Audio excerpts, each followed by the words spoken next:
मुंबईत महापौर कुणाचा बसणार? सगळ्या महाराष्ट्राला पडलेला प्रश्न। या महापौर पदावरून हॉटेल पॉलिटिक्सला सुरुवात झाली। दबावाचं राजकारण सुरू झालं। मुंबईच्या महापौर पदाचा प्रश्न अगदी दिल्ली दरबारी गेल्याची चर्चा झाली। पण या सगळ्यात आता एक फॉर्म्युला समोर येतोय। या फॉर्म्युलानुसार मुंबईचं महापौर पद भाजपकडे तर स्थायी समितीचं अध्यक्षपद शिंदेंच्या शिवसेनेकडे जाणार असल्याचं सांगण्यात येतंय। तर इतर समित्यांमध्येही शिंदेंचा वरचष्मा राहू शकतो। एका बाजूला मुंबईत किंगमेकरची भूमिका आणि दुसऱ्या बाजूला MMR रिजनमध्ये खेळलेल्या खेळी। बार्गेनिंग मध्ये कोण जिंकलंय?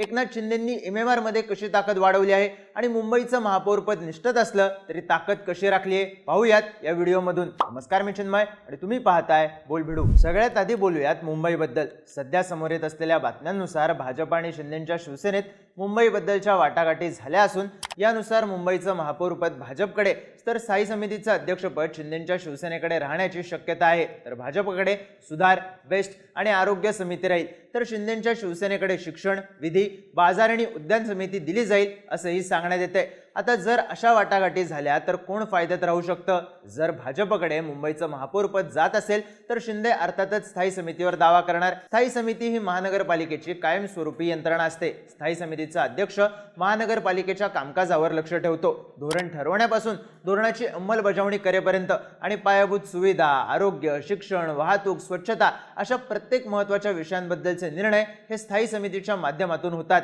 पण सगळ्यात महत्त्वाची गोष्ट म्हणजे मुंबई महानगरपालिकेच्या स्थायी समितीचं अध्यक्षपद आलं तर सगळ्यात श्रीमंत महानगरपालिकेचे आर्थिक अधिकार सुद्धा मिळतात। बजेट, खर्चाची मंजुरी, निधी वाटप, प्रकल्प आणि कॉन्ट्रॅक्ट हे सगळे निर्णय स्थायी समितीमार्फतच पार पाडले जातात। त्यामुळे साहजिकच स्थायी समिती अध्यक्षाला प्रचंड महत्त्व प्राप्त होतं। कारण 75,000 कोटींचं बजेट असलेल्या महानगरपालिकेच्या खर्चाचं नियंत्रण आपल्या हातात असणं हे कुठल्याही पक्षाला हवंच आहे। त्यामुळे शिंदेंनी स्थायी राखली तर ते बार्गेनिंग मध्ये जिंकताना दिसू शकतात। आता विषय फक्त स्थायी समितीचा आहे का? तर नाही, इतर समित्यांसाठी सुद्धा स्पर्धा आहे। सध्या सुरू असलेल्या चर्चांनुसार भाजपकडे सुधार, बेस्ट आणि आरोग्य समिती आणि शिंदेंच्या शिवसेनेकडे शिक्षण, विधी, बाजार आणि उद्यान समिती राहील अशी शक्यता आहे। मुंबई महानगरपालिकेचा विचार केला तर सुधार समितीला प्रचंड महत्त्व आहे। मुंबई महानगरपालिकेच्या कार्यक्षेत्रात येणारे भूखंड हे राज्य सरकारच्या परवानगीने भाडेतत्वावर देणे, आपल्या ताब्यात ठेवणे याबद्दलचे निर्णय सुधार समितीला घेता येतात। यामध्ये रस्ते, वाहतूक, नागरी सुविधा याबद्दलचे शहराच्या विकासासंदर्भातले निर्णय घेण्याची ताकद मिळतेच, पण मुंबईत ऐरणीवर असलेला भूखंडाचा प्रश्न, मोठ्या प्रमाणावर होत असलेलं बांधकाम आणि मोक्याच्या जागा हे सगळं बघता सुधार समिती भाजपकडे राहिली तर भाजप फायद्यात राहू शकतं। सध्या सुरू असलेल्या चर्चांनुसार शिक्षण समिती शिंदेंच्या शिवसेनेकडे जाऊ शकते। शिक्षण समिती शाळा उभारणं, शिक्षणासाठीचं बजेट आखणं याबद्दलचे निर्णय घेते। यात अगदी प्राथमिक शिक्षणाबद्दलचे निर्णय, शिक्षक भरतीबद्दलचे निर्णय यातून मतदारांवर प्रभाव टाकण्याची संधी या समितीकडे असते। बजेटचाही मोठा भाग शिक्षण समितीला मिळतो, त्यामुळे ही समिती आपल्याकडे ठेवण्यासाठी शिंदेंची शिवसेना आग्रही आहे। पण या वाटाघाटींचा मुख्य फोकस असेल तो बेस्ट समिती कुणाकडे जाणार यावर। बेस्ट समिती मुंबईचा वीज पुरवठा आणि वाहतूक नियंत्रणात मोठा वाटा उचलते। या समितीत महत्त्वाची आणि मोठ्या आर्थिक उलाढाली होणारी पदं आहेत।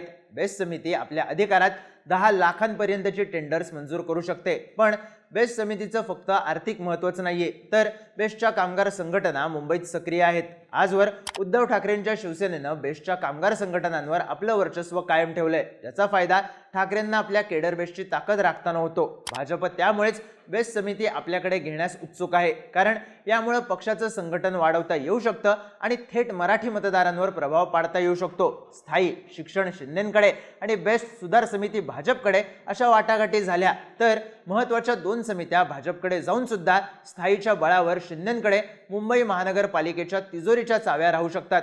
सोबतच विधी, बाजार आणि उद्यान समितीच्या माध्यमातून सुद्धा शिंदे आपला कनेक्ट वाढवू शकतात। जर या चर्चा प्रत्यक्षात उतरल्या तर महापौरपद मिळत नसलं तरी शिंदेंची शिवसेना मुंबईत आपला होल्ड राखताना आणि अर्थातच बार्गेनिंग मध्ये जिंकताना दिसू शकते। या सगळ्या वाटाघाटीत शिंदेंच्या फायद्याची गोष्ट म्हणजे त्यांच्याकडे असलेलं नगरविकास मंत्रालय।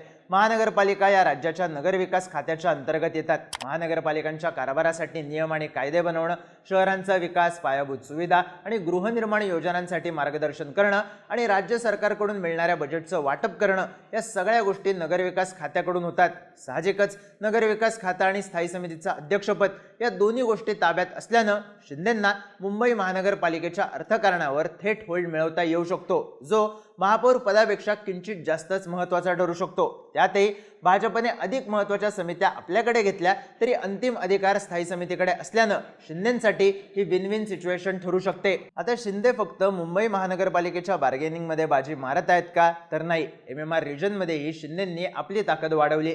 याची सुरुवात झाली ती अंबरनाथमधून। अंबरनाथ नगर परिषदेच्या 59 जागांसाठी निवडणूक झाली होती। इथे सगळे पक्ष स्वतंत्रपणे लढले होते।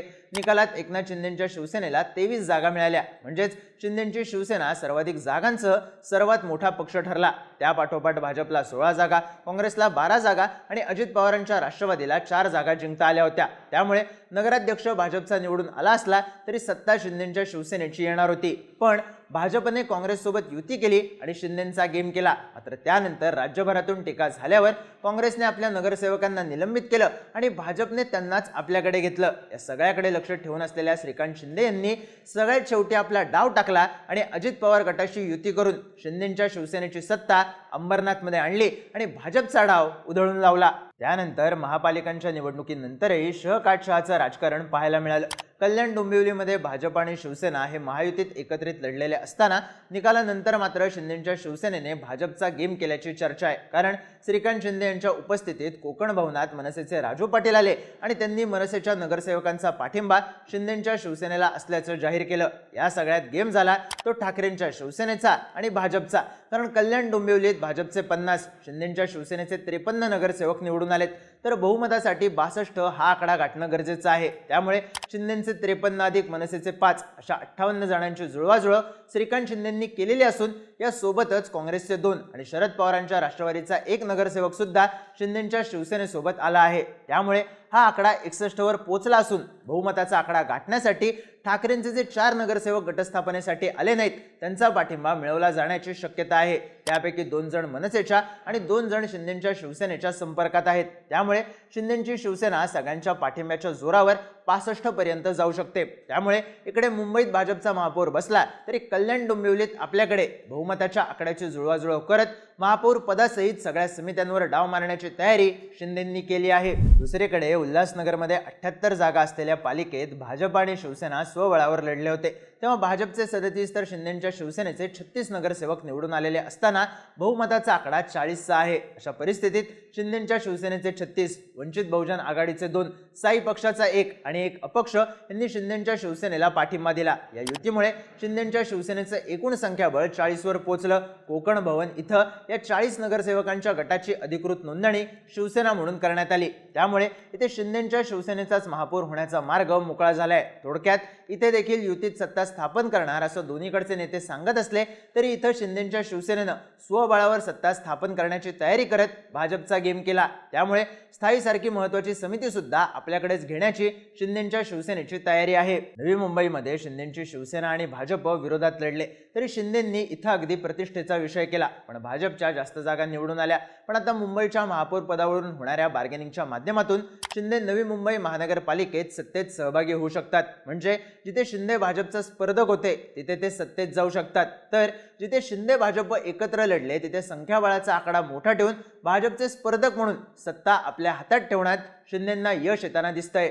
थोडक्यात काय तर भाजपकडे संख्याबळानुसार मुंबईचं महापौर पद जात असलं तरी मुंबईत स्थायी आणि शिक्षण समिती अशा महत्त्वाच्या समित्या, स्थायी समितीचं अध्यक्षपद घेऊन थेट अर्थकारणावर येत असलेला होल्ड या माध्यमातून शिंदे मुंबई महानगरपालिकेवर कंट्रोल ठेवताना दिसतात। तर दुसऱ्या बाजूला MMR रिजनमध्ये आपली ताकद वाढवून इथल्या महानगरपालिकांमध्येही आपला होल्ड तयार करताना दिसू शकतात। या सगळ्याला एकनाथ शिंदेंकडे असलेल्या नगरविकास खात्याचा पाठिंबा मिळणार आहे। त्यामुळे अर्थकारण हाताळणाऱ्या समित्या आपल्याकडे ठेवत मुंबईच्या आजूबाजूला असलेल्या भागांवर कंट्रोल मिळवण्यात शिंदे यशस्वी ठरताना दिसतायत। त्यामुळेच बार्गेनिंगमध्ये कोण जिंकलं याचं उत्तर सध्या तरी एकनाथ शिंदे असंच मिळताना दिसतंय।